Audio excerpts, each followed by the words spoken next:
ರೋಮಾಪುರದವರಿಗೆ ಬರೆದ ಪತ್ರಿಕೆ 15ನೇ ಅಧ್ಯಾಯ. ದೃಢವಾದ ನಂಬಿಕೆಯುಳ್ಳ ನಾವು ನಮ್ಮ ಸುಖವನ್ನು ನೋಡಿಕೊಳ್ಳದೆ ದೃಢವಿಲ್ಲದವರ ಅನುಮಾನಗಳನ್ನು ಸಹಿಸಿಕೊಳ್ಳಬೇಕು. ನಮ್ಮಲ್ಲಿ ಪ್ರತಿಯೊಬ್ಬನೂ ತನ್ನ ನೆರೆಯವನ ಹಿತವನ್ನು ಭಕ್ತಿವೃದ್ಧಿಯನ್ನು ಅಪೇಕ್ಷಿಸುವವನಾಗಿ ಅವನ ಸುಖವನ್ನು ನೋಡಿಕೊಳ್ಳಲಿ. ಯಾಕೆಂದರೆ ಕ್ರಿಸ್ತನು ಸಹ ತನ್ನ ಸುಖವನ್ನು ನೋಡಿಕೊಳ್ಳಲಿಲ್ಲ. ದೇವರೇ, ನಿನ್ನನ್ನು ದೂಷಿಸಿದವರ ದೂಷಣೆಗಳು ನನ್ನ ಮೇಲೆ ಬಂದವು ಎಂಬುದಾಗಿ ಬರೆದಿರುವಂತೆ ಆತನಿಗೆ ಸಂಭವಿಸಿತಲ್ಲ. ಪೂರ್ವದಲ್ಲಿ ಬರೆದದ್ದೆಲ್ಲ ನಮ್ಮನ್ನು ಉಪದೇಶಿಸುವುದಕ್ಕಾಗಿ ಬರೆಯಲ್ಪಟ್ಟಿತು. ನಾವು ಓದಿ ಸ್ಥಿರಚಿತ್ತವನ್ನು ಆದರಣೆಯನ್ನು ಹೊಂದಿ ರಕ್ಷಣೆಯ ನಿರೀಕ್ಷೆಯುಳ್ಳವರಾಗಿರುವಂತೆ ಆ ಗ್ರಂಥಗಳು ಬರೆಯಲ್ಪಟ್ಟವು. ಆ ಸ್ಥಿರಚಿತ್ತವನ್ನು ಆದರಣೆಯನ್ನು ಕೊಡುವ ದೇವರು ನೀವು ಕ್ರಿಸ್ತ ಯೇಸುವನ್ನು ಅನುಸರಿಸಿ ಒಂದೇ ಮನಸ್ಸುಳ್ಳವರಾಗಿರುವಂತೆ ನಿಮಗೆ ದಯಪಾಲಿಸಲಿ. ಹೀಗೆ ನೀವು ಏಕಮನಸ್ಸಿನಿಂದ ಒಮ್ಮುಖವಾಗಿ ನಮ್ಮ ಕರ್ತನಾದ ಯೇಸು ಕ್ರಿಸ್ತನ ತಂದೆಯಾದ ದೇವರನ್ನು ಕೊಂಡಾಡುವಿರಿ. ಆದದರಿಂದ ಕ್ರಿಸ್ತನು ನಿಮ್ಮನ್ನು ಸೇರಿಸಿಕೊಂಡಂತೆ ನೀವು ಸಹ ಒಬ್ಬರನ್ನೊಬ್ಬರು ಸೇರಿಸಿಕೊಂಡು ದೇವರ ಮಹಿಮೆಯನ್ನು ಪ್ರಕಾಶಪಡಿಸಿರಿ. ಯಾಕಂದರೆ ನಾನು ಹೇಳುವುದೇನೆಂದರೆ, ಕ್ರಿಸ್ತನು ಪಿತೃಗಳಿಗೆ ಉಂಟಾದ ದೇವರ ವಾಗ್ದಾನಗಳನ್ನು ದೃಢಪಡಿಸಿ ಆತನ ಸತ್ಯವನ್ನು ತೋರಿಸುವುದಕ್ಕಾಗಿ ಸುನ್ನತಿ ಎಂಬ ಸಂಸ್ಕಾರಕ್ಕೆ ಒಳಗಾದನು. ಜನಾಂಗಗಳಾದರೆ ಕಾರುಣ್ಯದ ನಿಮಿತ್ತ ದೇವರನ್ನು ಕೊಂಡಾಡುತ್ತಾರೆಂಬುದೇ ಇದಕ್ಕೆ ಸರಿಯಾಗಿ ಶಾಸ್ತ್ರದಲ್ಲಿ ಬರೆದದೆ. ಹೇಗೆಂದರೆ, ಈ ಕಾರಣದಿಂದ ಅನ್ಯ ಜನಗಳ ಮಧ್ಯದಲ್ಲಿ ನಿನ್ನನ್ನು ಸ್ತುತಿಸುವೆನು, ನಿನ್ನ ನಾಮವನ್ನು ಸಂಕೀರ್ತಿಸುವೆನು ಎಂದು. ಇನ್ನೊಂದು ಸ್ಥಳದಲ್ಲಿ ಜನಾಂಗಗಳಿರ ದೇವರ ಜನರೊಡನೆ ಉಲ್ಲಾಸ ಪಡಿರಿ ಎಂದು. ಬೇರೊಂದು ಸ್ಥಳದಲ್ಲಿ ಸರ್ವ ಜನಾಂಗಗಳೇ ಕರ್ತನನ್ನು ಕೀರ್ತಿಸಿರಿ, ಸಮಸ್ತ ಪ್ರಜೆಗಳು ಆತನನ್ನು ಸಂಕೀರ್ತಿಸಲಿ ಎಂದು ಬರೆದದೆ. ಮತ್ತೊಂದು ಸ್ಥಳದಲ್ಲಿ ಯೆಶಾಯನು ಹೇಳುವುದೇನೆಂದರೆ, ಇಷಯನ ಅಂಕುರದವನು ಅಂದರೆ ಜನಾಂಗಗಳನ್ನು ಆಳತಕ್ಕವನು ಬರುತ್ತಾನೆ. ಜನಾಂಗಗಳು ಆತನನ್ನು ನಿರೀಕ್ಷಿಸುತ್ತಿರುವರು. ನಿರೀಕ್ಷೆಯ ಮೂಲನಾದ ದೇವರು ನಂಬಿಕೆಯಿಂದುಂಟಾಗುವ ಸಂತೋಷವನ್ನು ಮನಃಶಾಂತಿಯನ್ನು ನಿಮಗೆ ಪರಿಪೂರ್ಣವಾಗಿ ದಯಪಾಲಿಸಲಿ. ನೀವು ಪವಿತ್ರಾತ್ಮನ ಬಲಗೂಡಿದವರಾಗಿ ನಿರೀಕ್ಷೆಯಲ್ಲಿ ಅಭಿವೃದ್ಧಿಯನ್ನು ಹೊಂದುವಂತೆ ಅನುಗ್ರಹಿಸಲಿ. ಪೌಲನು ತನ್ನ ಹಿಂದಿನ ಕೆಲಸವನ್ನು ಸಂಕ್ಷೇಪವಾಗಿ ತಿಳಿಸಿ ತಾನು ರೋಮಾಪುರಕ್ಕೆ ಬರಬೇಕೆಂಬ ಅಭಿಪ್ರಾಯವನ್ನು ಸೂಚಿಸಿ ಸಭೆಯವರ ಪ್ರಾರ್ಥನೆ ಕೇಳಿಕೊಳ್ಳುತ್ತಾನೆ. ನನ್ನ ಸಹೋದರರೇ, ನೀವಂತೂ ಒಳ್ಳೆತನದಿಂದ ಭರಿತರಾಗಿಯೂ ಸಕಲ ಜ್ಞಾನದಿಂದ ತುಂಬಿದವರಾಗಿಯೂ ಒಬ್ಬರಿಗೊಬ್ಬರು ಬುದ್ಧಿ ಹೇಳುವುದಕ್ಕೆ ಶಕ್ತರಾಗಿಯೂ ಇದ್ದೀರೆಂದು ನಿಮ್ಮ ವಿಷಯದಲ್ಲಿ ನನಗೂ ಗೊತ್ತಿದೆ.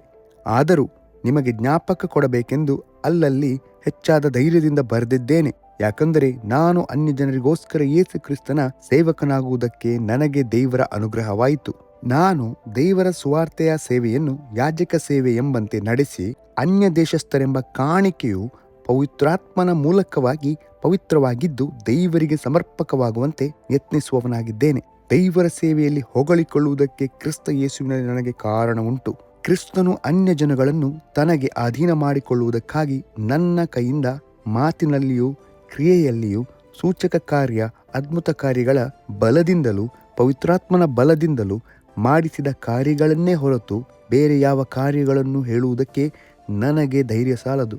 ನಾನು ಯೆರೂಸಲೇಮ್ ಮೊದಲುಗೊಂಡು ಇಲ್ಲುರಿಕ ಸೀಮೆಯ ಪರ್ಯಂತರಕ್ಕೂ ಸುತ್ತಿ ಕ್ರಿಸ್ತನ ಸುವಾರ್ತೆಯ ಸಾರೋಣವನ್ನು ನೆರವೇರಿಸಿದ್ದೇನೆ. ಮತ್ತೊಬ್ಬರು ಹಾಕಿದ ಅಸ್ತಿವಾರದ ಮೇಲೆ ಕಟ್ಟಬಾರದೆಂದು ಮನಸ್ಸಿನಲ್ಲಿ ನೆನೆಸಿ ಇತರರು ಕ್ರಿಸ್ತನ ಹೆಸರನ್ನು ತಿಳಿಸಿದ ಕಡೆಯಲ್ಲಿ ಸುವಾರ್ತೆಯನ್ನು ಪ್ರಕಟಿಸುವುದಿಲ್ಲವೆಂಬುದಾಗಿ ನಿಷ್ಕರ್ಷೆ ಮಾಡಿಕೊಂಡೆನು. ಯಾರಿಗೆ ಆತನ ಸಮಾಚಾರ ಬಂದಿರಲಿಲ್ಲವೋ ಅವರೇ ಆತನನ್ನು ನೋಡುವರು, ಯಾರು ಆತನ ವರ್ತಮಾನವನ್ನು ಕೇಳಿರಲಿಲ್ಲವೋ ಅವರೇ ಗ್ರಹಿಸಿಕೊಳ್ಳುವರು ಎಂಬುದಾಗಿ ಬರೆದಿರುವ ಪ್ರಕಾರ ನನ್ನ ಕೆಲಸವನ್ನು ನಡೆಸಿದ್ದೇನೆ. ಈ ಕಾರಣದಿಂದಾಗಿ ನಿಮ್ಮ ಬಳಿಗೆ ಬರುವುದಕ್ಕೆ ನನಗೆ ಅನೇಕಾವರ್ತಿ ಅಭ್ಯಂತರವಾಯಿತು. ಆದರೆ ಇನ್ನು ಮೇಲೆ ಈ ಪ್ರಾಂತ್ಯಗಳಲ್ಲಿ ನನಗೆ ಅನುಕೂಲವಿಲ್ಲದಿದ್ದರಿಂದಲೂ ನಿಮ್ಮ ಬಳಿಗೆ ಬರುವುದಕ್ಕೆ ಅನೇಕ ವರ್ಷಗಳಿಂದ ಅಭಿಲಾಷೆ ಇರುವುದರಿಂದಲೂ ನಾನು ಸ್ಪೇನ್ ದೇಶಕ್ಕೆ ಹೋಗುವಾಗ ನನ್ನ ಮಾರ್ಗದಲ್ಲಿ ನಿಮ್ಮ ದರ್ಶನವನ್ನು ಮಾಡಬೇಕೆಂಬ ಅಭಿಪ್ರಾಯ ಉಂಟು. ತರುವಾಯ ನಿಮ್ಮ ಸಹವಾಸದಲ್ಲಿ ನನಗೆ ಸ್ವಲ್ಪ ಮಟ್ಟಿಗೆ ಸಂತೃಪ್ತಿಯಾದ ಮೇಲೆ ನೀವು ಆ ದೇಶಕ್ಕೆ ನನ್ನ ಪ್ರಯಾಣವನ್ನು ಸಾಗಿಸುವಿರೆಂದು ನಂಬುತ್ತೇನೆ. ಆದರೆ ಈಗ ನಾನು ದೈವ ಜನರಿಗೆ ಒಂದು ಧರ್ಮ ಕಾರ್ಯವನ್ನು ಮಾಡುವವನಾಗಿ ಯೆರೂಸಲೇಮಿಗೆ ಹೋಗುತ್ತೇನೆ. ಯಾಕಂದರೆ ಯೆರೂಸಲೇಮಿನಲ್ಲಿರುವ ದೇವ ಜನರೊಳಗೆ ಬಡವರಿಗೋಸ್ಕರ ಸ್ವಲ್ಪ ಹಣದ ಸಹಾಯವನ್ನು ಮಾಡಬೇಕೆಂಬುದಾಗಿ ಮೆಕೆದೋನ್ಯ ಅಖಾಯ ಸೀಮೆಗಳವರು ಇಷ್ಟಪಟ್ಟಿದ್ದಾರೆ. ಇದನ್ನು ಮಾಡುವುದಕ್ಕೆ ಇವರು ಇಷ್ಟಪಟ್ಟದ್ದಲ್ಲದೆ ಇವರು ಅವರ ಹಂಗಿನವರಾಗಿದ್ದಾರೆ. ಹೇಗೆಂದರೆ ಅನ್ಯ ಜನರು ಅವರ ಆತ್ಮ ಸಂಬಂಧವಾದ ಸಂಪತ್ತಿಗೆ ಪಾಲುಗಾರರಾದ ಮೇಲೆ ಲೋಕ ಸಂಬಂಧವಾದ ಕಾರ್ಯಗಳಲ್ಲಿ ಅವರಿಗೆ ಸೇವೆ ಮಾಡುವ ಹಂಗಿನಲ್ಲಿದ್ದಾರಲ್ಲವೇ.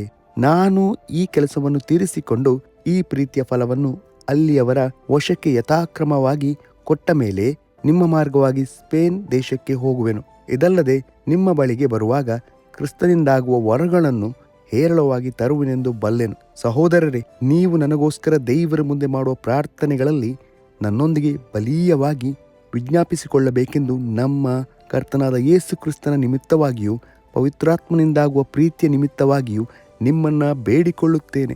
ದೇವರು ನನ್ನನ್ನು ಯೂದಾಯದಲ್ಲಿರುವ ಅವಿಧೇಯರ ಕೈಗೆ ತಪ್ಪಿಸಬೇಕೆಂತಲೂ ಯೆರೂಸಲೇಮಿಗೋಸ್ಕರ ನಾನು ಮಾಡುವಂತಹ ಈ ಧರ್ಮ ಕಾರ್ಯವು ಅಲ್ಲಿರುವ ದೇವಜನರಿಗೆ ಹಿತಕರವಾಗಿ ತೋರಬೇಕೆಂತಲೂ ಪ್ರಾರ್ಥಿಸಿರಿ. ಹೀಗೆ ನಾನು ದೇವರ ಚಿತ್ತಾನುಸಾರ ಆನಂದವುಳ್ಳವನಾಗಿ ನಿಮ್ಮಲ್ಲಿಗೆ ಬಂದು ನಿಮ್ಮ ಸಂಗಡ ವಿಶ್ರಾಂತಿ ಹೊಂದಲಾಗುವುದು. ಶಾಂತಿದಾಯಕನಾದ ದೇವರು ನಿಮ್ಮೆಲ್ಲರೊಂದಿಗಿರಲಿ. ಆಮೇನ್ ಎಂಬುದೇ.